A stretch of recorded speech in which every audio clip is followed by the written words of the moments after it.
The real crisis is happening pada saat internal itu sudah tidak mau menerima solusi yang diberikan oleh orang komunikasi. Edukasi yang sangat minim gitu membuat ini terjadi. Sehingga kalau menurut aku, kalau kita balik ke fintech, yang paling penting itu sebenarnya bukan soal regulasi. Yang paling penting di fintech itu apa sih? Awareness, literasi, itu yang paling penting. Life is about growth. Kalau misalnya kamu udah nggak grow, berarti kamu udah stuck dan artinya kamu udah nggak hidup. Kunci keberhasilannya adalah jangan memaksakan dua culture yang berbeda disatuin. Jadi pada saat ada satu komando, semua bergerak sebagai satu kekuatan, itu jadi lebih masif. Jangan percaya orang.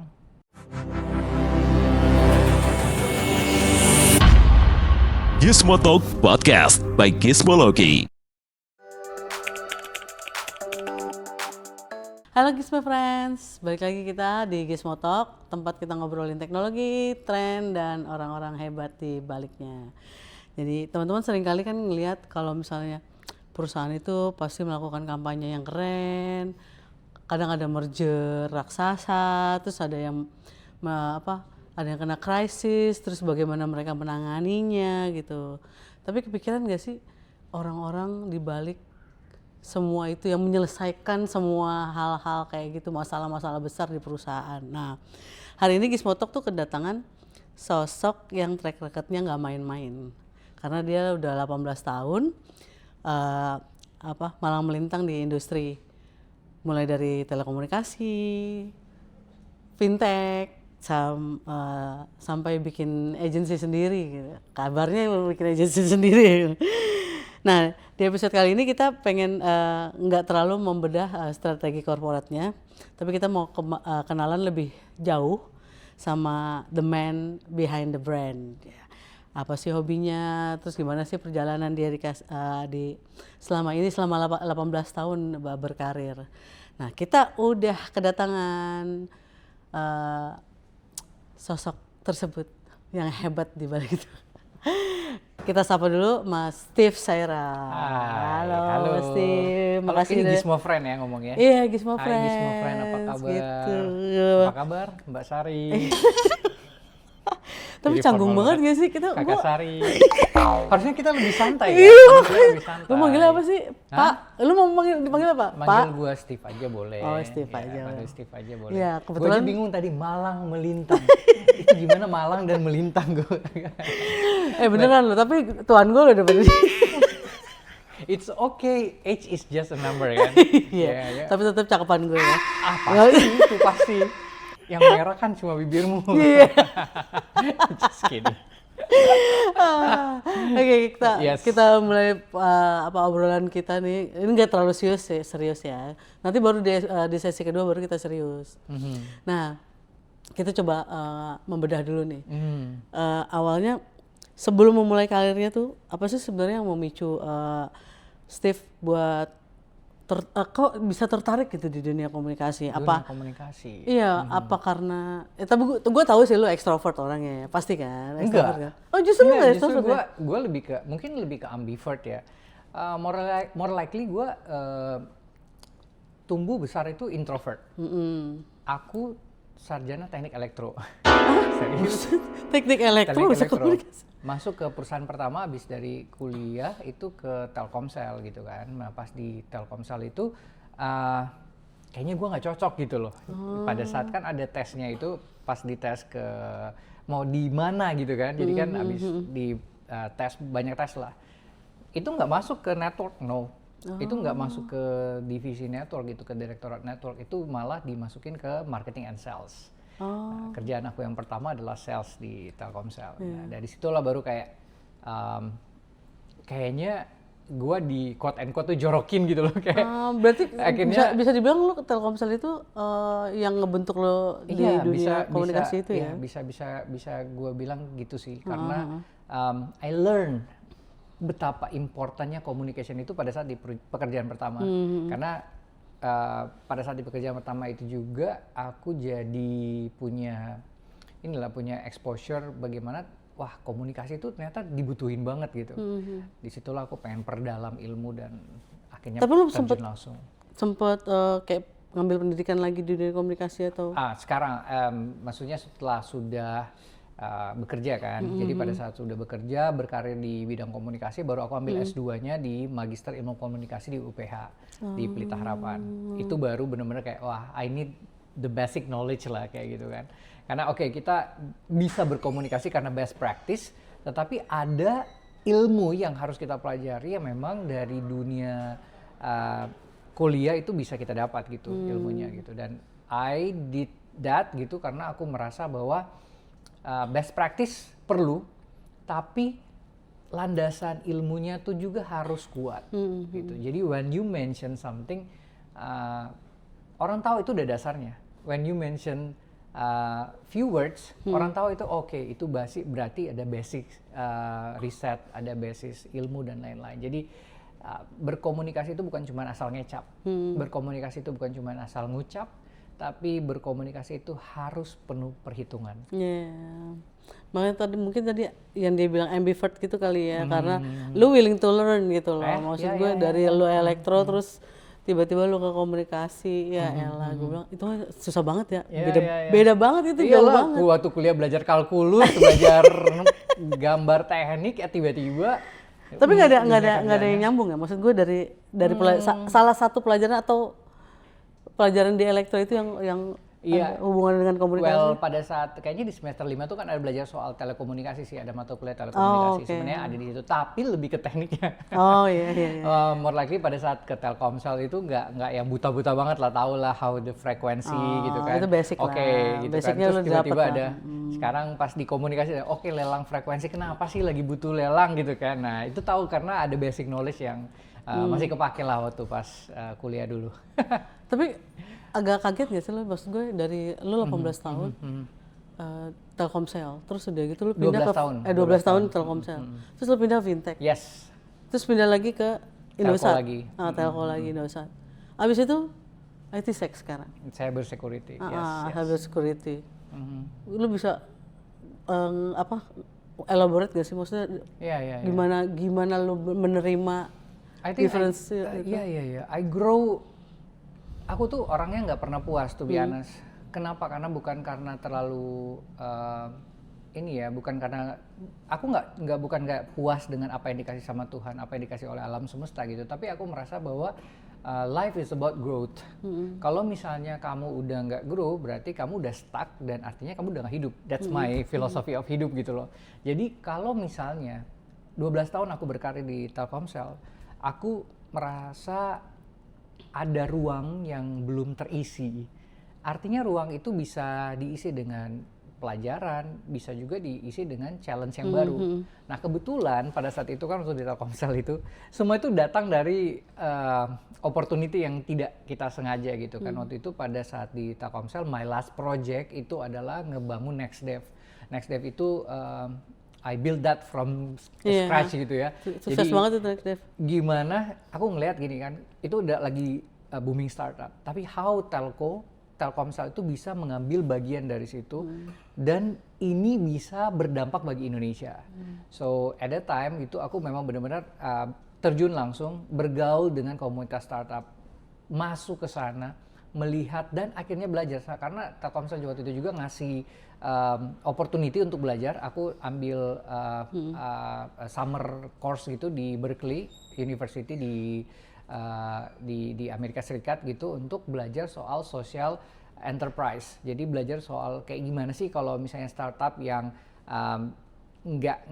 nggak profitable, gimana startup yang memang benar-benar care buat impact gitu dan lain-lain. Karena ada social startup, ada yang memang walaupun sekarang semua rata-rata udah ke profit ya, profit making. Nah, from that opportunity aku jadi kayak tertarik gitu. Jadi ada kayak willing untuk kayak pengen terjun langsung gitu. Jadi that willing gitu membuat lu tuh kayak every morning you wake up with a new spirit. Setiap pagi kamu bangun kayak wah ini kayaknya kalau aku bisa dapat kesempatan buat ini tuh bakal jadi something yang great gitu. Nah makanya pada saat ada opportunity, pada saat ada offering, pada saat itu menjadi VP of Communication di Dana at that time, aku ngeliat ini sebagai opportunity untuk grow myself yang tadi mengisi ruang tadi, sekaligus juga untuk kasih dampak yang lebih gitu. Oke, tapi itu kan semua perusahaan-perusahaan gede ya, gitu. Dan itu nggak mudah gitu loh mengelola istilahnya divisi komunikasinya lah gitu di perusahaan-perusahaan itu gitu loh. Itu challenge-nya beda-beda. Nah itu dia. Kira-kira apa sih bedanya gitu challenge di perusahaan-perusahaan itu yang lo hadapin gitu?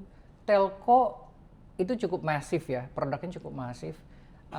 However, people knows gitu bahwa yang basic needs itu adalah get connected. That's it. Tapi pada saat kamu masuk ke fintech, it's all about trust. Itu soal kepercayaan, membangun kepercayaan. Dan pada saat aku masuk itu fintech belum booming sekarang. Waktu itu dana customernya masih kayak under 10 million gitu pada saat aku join gitu ya. Jadi at that time kita masih harus kayak membangun kepercayaan publik bahwa dompet digital adalah masa depan. Bagaimana kalau sebelumnya mereka membawa cash, mereka sekarang purely hanya bawa handphone dan menggunakan handphone mereka untuk bertransaksi. At that time 2019 ya aku join. 2019 itu menerapkan ataupun mempercepat inklusi keuangan di Indonesia masih sebuah tantangan yang sangat besar. Jadi di situ aku lihat bahwa it's a different game, it's a different thing dan it's a different challenge dibandingkan telco sebelumnya gitu dan masuk ke dunia fintech.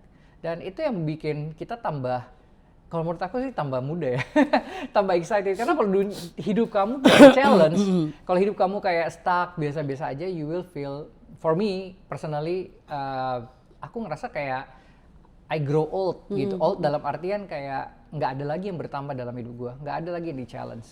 Seperti kayak kalau misalnya kamu pengen naik kelas gitu kan, ikut ujian.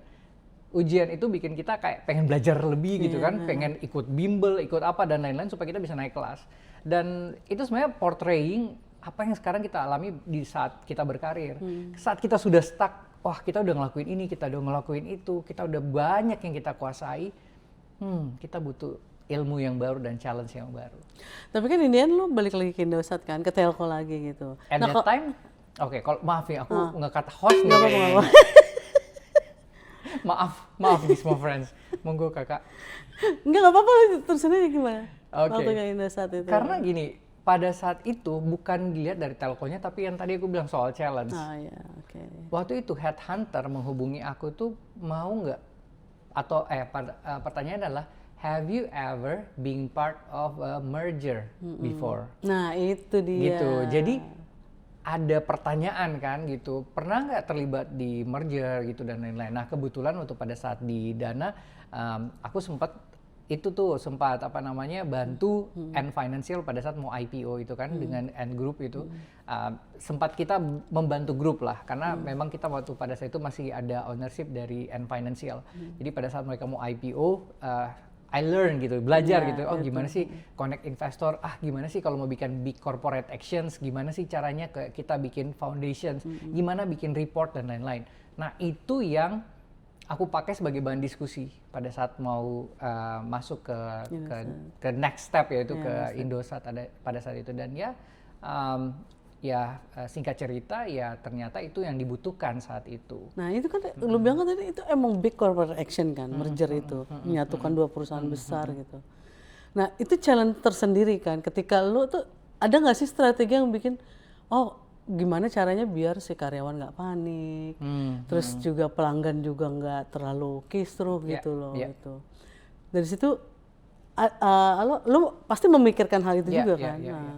Gimana itu strategi? Ya kita ngomongin merger ya. Jadi pada saat Indosat itu memang merger adalah satu hal yang cukup menurut aku sebuah pengalaman hidup yang sangat berharga buat aku gitu, dan jadi pelajaran yang bisa aku pakai untuk buat apa saja sekarang ini gitu. Pada saat merger, sebelum merger aja sudah ada ribut-ribut gitu kan. Iya betul. Udah ada noises. Teman-teman media juga udah nelpon gitu, udah nanya gitu kan. I try my best gitu. Aduh nggak bisa komen deh sekarang ini gitu kan. Try my best walaupun setelah ketemu media sampai di kantor bikin dokumen apa semua gitu kan. Lagi preparing for the actions gitu. Tapi yang jadi pelajaran bahwa paling penting dalam sebuah merger, for me, learning from my experience adalah internal communication kak. Internal komunikasi itu yang paling penting. Dimana mungkin kita tidak bisa membuka semua rahasia perusahaan pada saat proses merger. Karena kan kalau proses merger hanya bisa kita ungkapkan kalau sudah dapat persetujuan regulator, persetujuan pemegang saham, dan memang kita sudah laporkan ke OJK dan IDX gitu. Kita udah lapor gitu. Nah, kalau misalnya kita sudah maksud saya ke bursa. Kalau belum, kita nggak punya hak untuk menceritakan itu. Walaupun itu ke karyawan sendiri. Tapi gimana caranya? Ya, kita berikan kepastian bahwa mereka akan jadi orang yang pertama tahu kalau kita sudah punya kepastian hukum at least bahwa merger ini is going to happen. Nah, itu yang penting. Karena apa? Karena kalau misalnya internal kita resah, internal kita gelisah, efeknya tetap akan jadi ke eksternal, ke customer. Karena at the end of the day, yang merawat customer, yang menjawab panggilan customer, yang menolong mereka, memastikan jaringan tetap stabil, itu adalah karyawan kita, internal. Dan itu nggak bisa ada disruption. Zero disruption. Oleh karena itu internal komunikasi selalu yang kita genjot gitu ya. Kita punya hotline, kita punya email, kita punya orang to go to, kita punya champion di masing-masing lokasi, karena kan cukup besar ya, ada beberapa provinsi dan kantor-kantor area di mana-mana. Jadi itu yang menjadi kunci gitu, internal komunikasi, sehingga bisa menjaga stabilitas komunikasi di internal yang dampaknya akan dirasakan oleh eksternal. Tapi saat momen itu, merger itu, menurut lo itu momen paling gede nggak sih dalam sepanjang karir lo? Atau ada lagi yang lebih? For me, gitu. Ya menurut aku ya cukup ya, maksud aku cukup gede ya, karena sebenarnya ada satu lagi yang AID kan.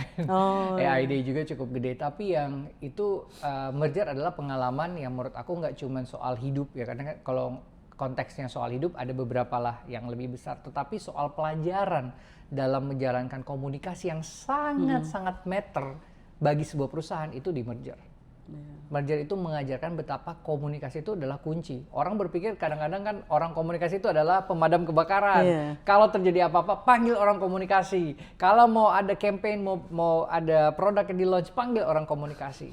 Nah, di merger lah, aku melihat bahwa sebenarnya landasan semua adalah komunikasi. Communication yang akan jadi core. Karena pada saat merger, komunikasi itu ada di tengah-tengah. Orang komunikasi, which is me, ada di tengah-tengah. Bikin playbook, Kak. Bikin playbook itu ada di komunikasi. Mengetahui playbook itu diterapin atau tidak, orang komunikasi. Kenapa? Karena melalui communication playbook komunikasi, kita udah punya rules, guideline. Oke, orang produk, kalian hanya bisa bikin produk sampai kapan sebelum merger. Karena kan akan berubah warna, apa semua dan lain-lain. Oke, orang network, kalian akan swap atau tidak gitu, ada playbooknya. Dari HR, ngomong ke karyawan kapan enaknya gitu kan, dan lain-lain. Restrukturisasi dan lain-lain, itu semua ada di playbook. Nah, disitulah aku belajar bahwa komunikasi itu berperan sangat penting dan ada di tengah-tengah, Kak.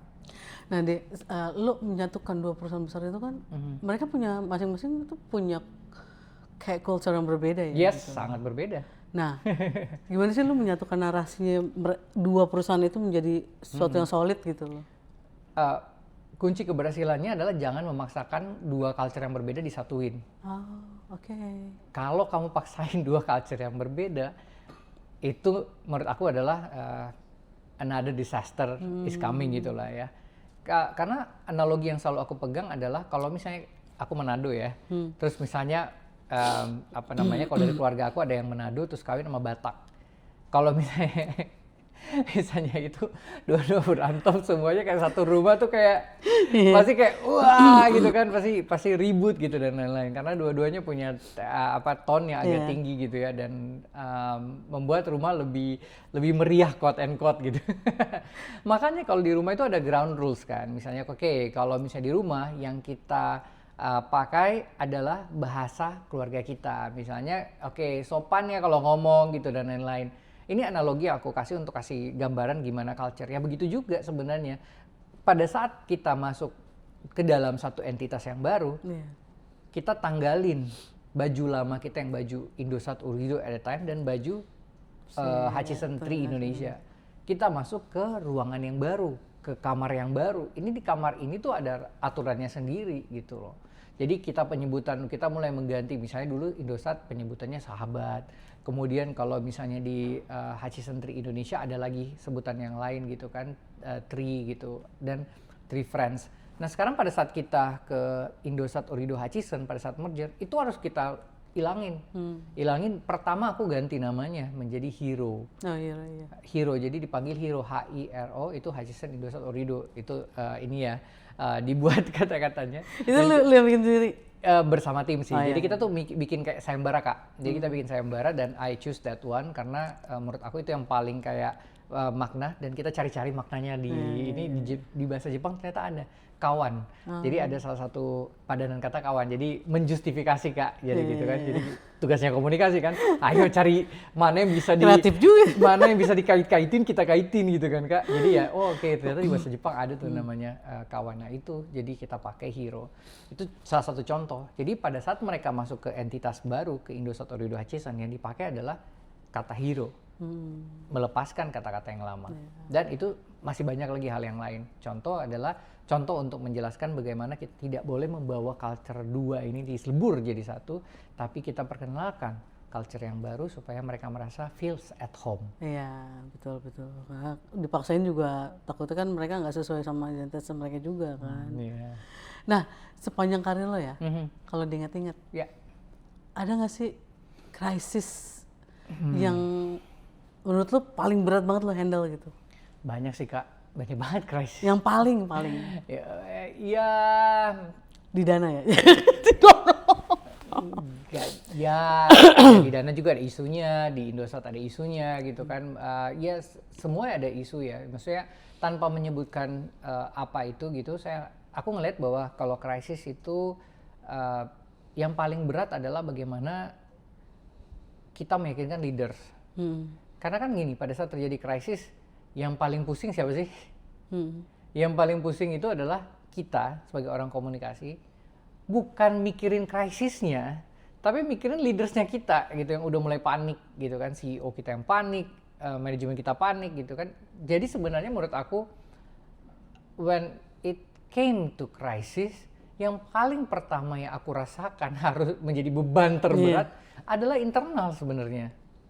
Jadi internal, kenapa? Karena internal udah kebakaran duluan kan, kebakaran jenggot gitu. Jadi kayak gimana membuat mereka itu calm down, please, calm down, let me taking care of this gitu. Caranya nggak bisa dengan sesimpel kayak calm down, please, calm down gitu kan. Tapi gimana kita cara persuasifnya untuk kayak meyakinkan mereka bahwa ini adalah fase yang harus kita lakukan sampai ini bisa berubah dari krisis menjadi sebuah opportunity. Tapi meyakinkan kan butuh banyak cara dan cukup menurut aku sih cukup challenging. Dan di situ aku belajar juga bahwa sebenarnya the real crisis is happening pada saat internal itu sudah tidak mau menerima solusi yang diberikan oleh orang komunikasi. Iya, oke. Tadi kan kita ngomongin telco terus ya. Nah, yang gue bikin penasaran tuh waktu di fintech gitu. Fintech. Gimana sih cara lu tuh, tantangan terbesarnya tuh membangun trust di industri fintech? Karena kan sampai sekarang juga masih ini. Ya pada saat itu juga banyak beberapa kasus juga ya, misalnya kayak ada penipuan juga, ada kasus transfer dan masalah transfer dan lain-lain. Edukasi yang sangat minim gitu membuat ini terjadi. Sehingga kalau menurut aku, kalau kita balik ke fintech, yang paling penting itu sebenarnya bukan soal regulasi. Yang paling penting di fintech itu apa sih? Awareness. Literasi, itu yang paling penting. Jadi pada saat kita memberikan literasi, kita memberikan kita berikan kesempatan kepada calon konsumen untuk belajar apa yang mereka butuhkan dan bagaimana cara mereka dapat, apa yang harus dihindari supaya mereka tidak terjebak dalam kasus-kasus penipuan atau kasus-kasus yang banyak lah ya, kasus-kasus yang terjadi gitu di dunia fintech, di industri fintech. Dan ini semuanya tuh bermuara di literasi. Iya. Berarti menurut tuh edukasi di dunia fintech itu masih kurang ya? Indonesia tuh cukup besar, Kak. Indonesia cukup luas. Kalau kita cuma lihat Jakarta, Bandung, Surabaya, Medan, kota-kota besar, mungkin kita akan bilang bahwa oke, edukasi udah cukup gitu dengan berbagai sarana. Tapi kalau kita bicara Indonesia dengan kepulauan 18.000 pulau dan lain-lain ya, kita melihat Indonesia secara keseluruhan yang tidak semua punya kemampuan mencerna komunikasi yang kita berikan dari kantor pusat dengan cara yang sama. Berarti daerah-daerah belum, maksudnya di daerah-daerah belum ke-reach ya? Betul. Kita nggak ngomongin soal Pulau Kalimantan, Sulawesi, Papua, kita ngomongin Jawa aja, Kak. Jadi di Jawa saja sendiri pemerataan informasi itu tidak sama. Literasi keuangan itu berbeda-beda.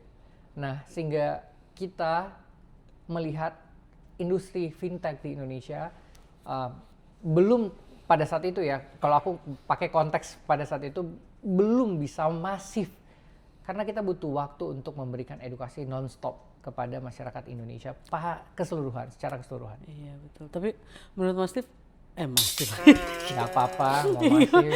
gue kagok juga soalnya. Bebas. Kalau Kakak Sari mah bebas. Ya gitu, friend-nya bebas.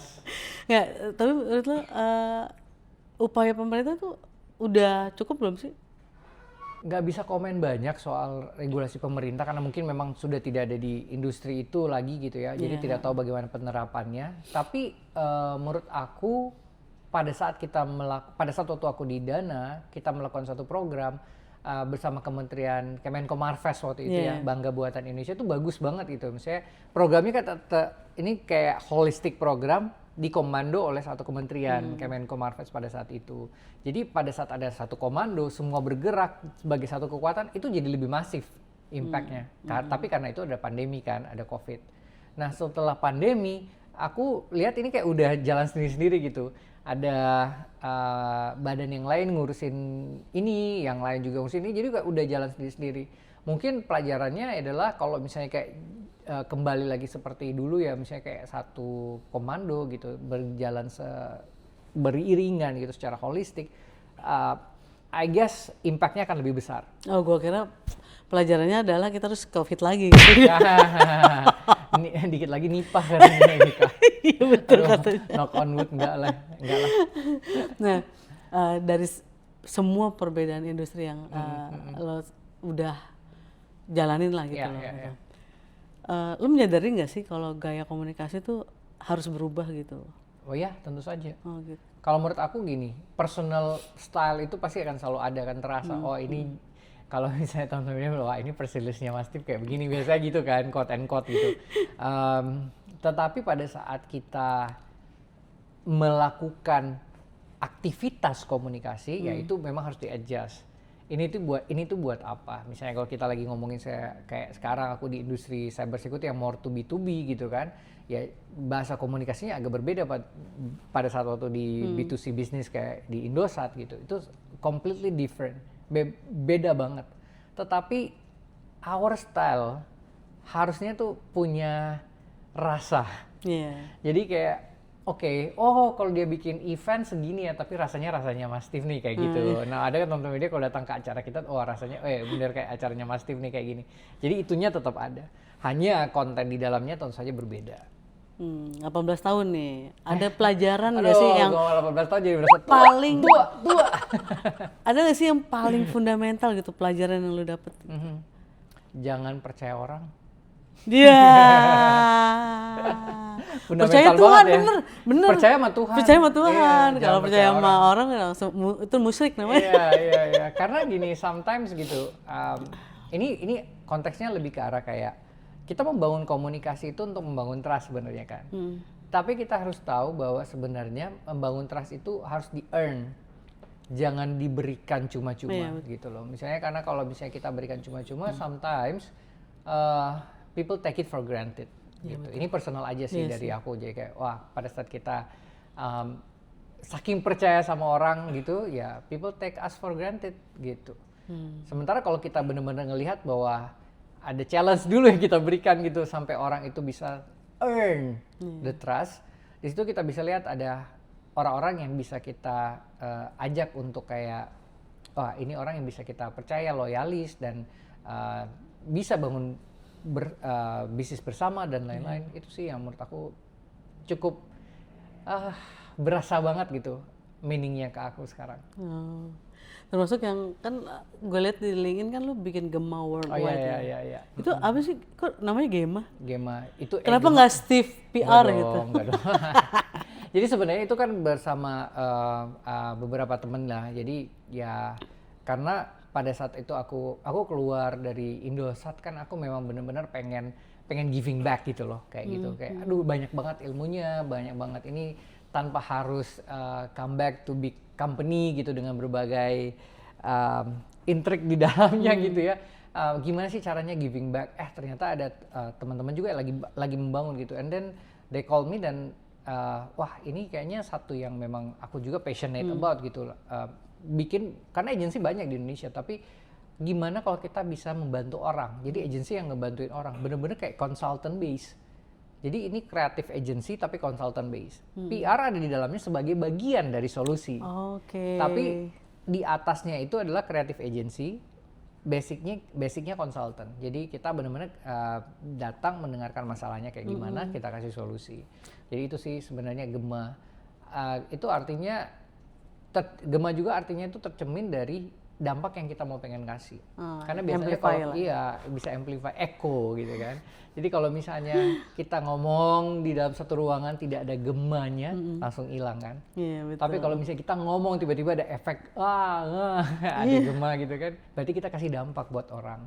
Gitu. Itu benar-benar kayak personal banget sih. Berarti yang membedakan itu basicnya adalah konsultasi ya. Based on consultancy gitu.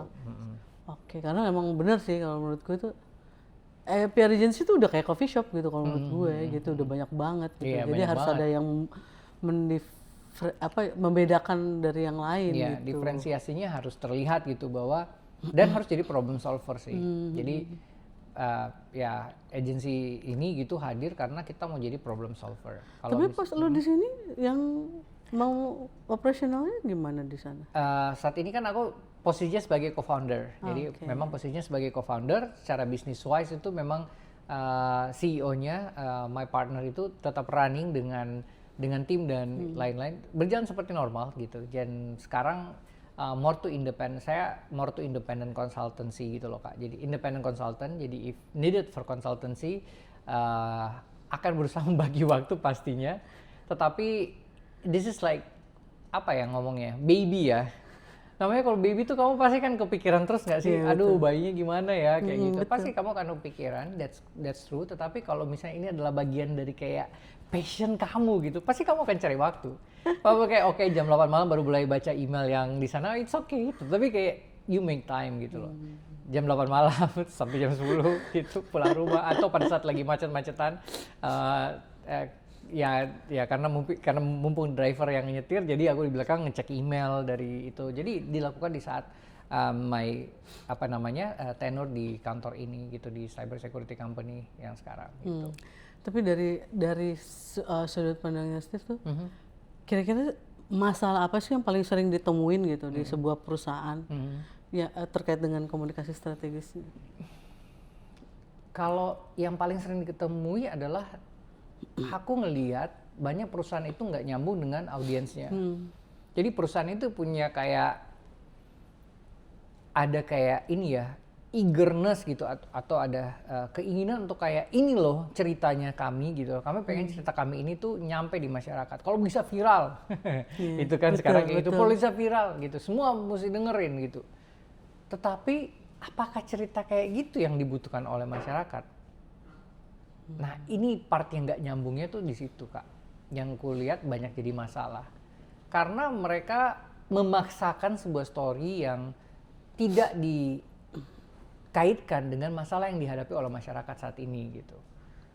Tapi mungkin si perusahaan itu cuma pengen kayak riding the wave gitu loh. Ya bisa, tetapi ingat kita kan jualan ya Kak. Oh, iya sih. Nah kalau kita jualan kita harus jadi problem solver. Ada job to be done, ada kerjaan yang harus kita lakukan gitu, yang menjawab masalah dari customer kita, masalah dari masyarakat. Kalau kita nggak menjawab, even though kita riding the wave of something, ya perusahaan kita usahanya, solusinya nggak akan dibeli. Tapi kalau kita bisa menjawab, solusi ataupun produk kita akan dibeli.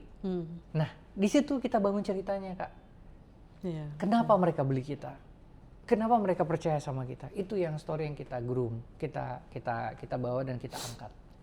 Daripada kita kayak menceritakan, ya udah cerita kita sendiri, kita paksain.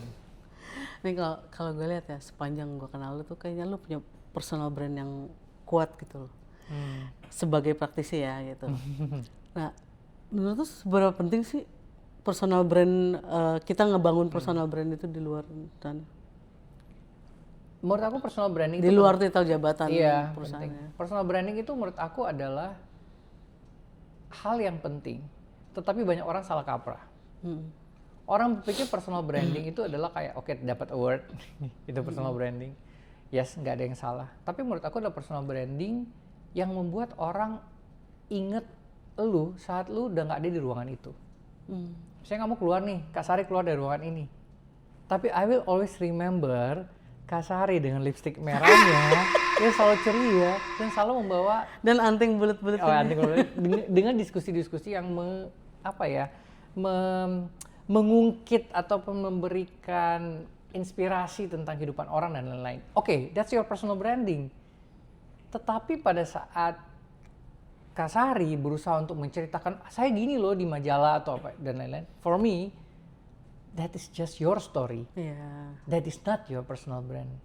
Karena personal branding for me it's about not only about kita create part dari cerita hidup kita, tapi create meaning. Iya. Apa artinya sih kamu hidup dan apa artinya sih kamu punya dampak apa sama orang gitu, sama perusahaan. Apa Gimana dampak orang kamu? ngeliat kita, gimana orang Iya, mengingat kita gitu ya. Orang akan mengingat kita, that's the personal branding. Apa yang tertinggal di dalam sebuah ruangan saat kita keluar dari ruangan itu. Oke. Gue punya beberapa pertanyaan tapi lu jawabnya singkat aja. Oke, baik. Yes. Satu kata. Boleh, satu kata. Dua kata, satu Satu kata kalimat maksimal. kan biasanya bisa banyak tuh Iya, kan, ada beberapa frasa. Ya, inilah orang komunikasi kalau ngomong kan suka kayak panjang ya, makanya suka ngangkat-ngangkat host lagi gitu kan. Ya itu orang komunikasi kayak gitu. Nih, sorry. satu skill komunikasi yang paling wajib dimiliki. Empati. Empati, oke. Ini kayak kuis gitu ya jawabnya. Iya, Oke, betul. baik. Oke, siap. Media sosial itu lebih sering. 100 gak sih berasa? Media sosial itu lebih sering jadi solusi atau masalah? Bisa dua-duanya. Oke. Harus satu nggak? Harus pilih satu? Nggak apa-apa, bisa. Oke. Krisis komunikasi, lebih penting kecepatan atau akurasi? Akurasi. Agency life atau corporate life? Wah, susah itu Kak. Gimana nih? Corporate life tapi yang berdampak. Cie. Iya. Kalau nggak berkarir di komunikasi, kira-kira jadi apa? Guru. Ya, aku. Iya, karena my passion itu, aku kan kalau kayak weekend itu kan aku bagian dari Perhumas di Asosiasi Humas Indonesia. Aku kepala bidang pengembangan keanggotaan dan Perhumas Muda. Jadi kalau weekend itu kadang-kadang kemarin di UPI gitu kan, jadi ngajar dan kayak Terkait bersharing komunikasi juga. gitu. Ya, Sama komunikasi aja dan guru lain-lain. komunikasi berarti. Nah makanya pas ditanya kalau nggak jadi ahli komunikasi ngapain? Guru. Karena kayak apa ya, kalau nggak tahu kenapa ya Kak ya, kalau kayak kita ngajar itu aku ngerasa kayak blessed banget gitu, kayak diberkati banget. Aku berasa kayak kalau kita ngeberkati orang, kita kasih sesuatu dari dalam diri kita dan kita bantu orang itu kayak ngebalikin ke kamu itu instantly. Pada saat kita bisa lihat matanya terbuka, dia kayak berbinar-binar, wah ilmu yang baru nih kayak gitu. Apalagi dia langsung masukin di LinkedIn, terima kasih ya Kak udah diajarin. Wah itu tuh rasanya tuh lebih baik daripada dapat 5 kali THP gitu ya, 5 kali payroll. Ketahuan nih berarti gaji gede. Nah, lebih senang dapat ilmu dari mentor atau pengalaman di lapangan? Pengalaman. Apa? Satu kata untuk menggambarkan perjalanan karir Anda sejauh ini. Excitement. Mau apa ya bahasa Indonesianya? Iya, bahasa Inggrisnya excitement ya. Ya nggak pernah roller coaster lah ya. Naik turun banyak, wah rasanya nano deh pokoknya. Ada semuanya ada di dalam. Nah, Life is terakhir, never flat. pesan untuk talenta muda yang ingin berkarir di dunia komunikasi. Skill apa yang wajib punya di era AI? AI. Wah, apalagi era AI ya. Iya. Teknologi akan datang dan pergi dan berevolusi. Karena evolusi teknologi itu lebih cepat dari yang mungkin kita bisa kita pelajari sekarang, besok udah berubah. Ya kan, misalnya kayak let's say ya sekarang gitu, kita ada banyak yang masih pakai ChatGPT, sekarang udah banyak yang pakai Claude. Ada yang masih pakai apa namanya Higgsfield, Kling, ternyata Vio udah ditinggalin juga, udah pakai orang udah pakai Sora dan lain-lain. Nah, teknologi itu kayak akan berevolusi gitu. Yang nggak akan berubah apa sih? Pilotnya. Pilotnya itu siapa? Human. Dan apa yang membuat kita akan berbeda dibandingkan orang yang lain? Itu satu namanya empati. Kalau misalnya kita punya empati, kita akan tahu, oh, sebelum kita melakukan sesuatu, sebelum kita ketik prompt, kita udah pikir apa yang orang akan nonton dan dia dapat efeknya pertama kali dia nonton film itu hanya bisa human skills kita yang kita asah. Oke. Nah, itu sesi pertama sudah selesai? Iya. Itu nggak terlalu serius ya? Nggak terlalu serius kan? Nggak sih, banyakan ngomong malah gue. Nah, kalau misalnya mau lihat lebih, pengen denger lebih lagi tentang Mas Steve, itu ada IG-nya Steve Sairang ya? @Steve Sairang. Ada insight-insight bagus juga di situ banyak gitu. Karena sekarang beliau adalah content creator juga. Saingan kita. Sharing, cuman sharing pengalaman hidup. Banyak pengalaman hidup. Nah, kalau misalnya berarti Steve Sairang. Email boleh nggak? Nggak usah ya? Nggak usah. Oh nggak, ya udah Instagram aja. DM aja. Lebih fast respon ya. Iya lagi. Iya kan ya. Oke, Gizmologi, jangan lupa channel YouTube Gizmologi. Gizmotalk tayang setiap hari Senin, setiap minggu ya. Follow juga Gizmologi dan gizmotalk.id di Instagram. Kita juga ada di TikTok dan Gizmologi. Apa? Goyang-goyang nggak? TikTok ntar kita ngobrol begini. Oke, sampai jumpa di sesi berikutnya dengan Mas Steve. Masih dengan Mas Steve. Oke. Dah. Udah.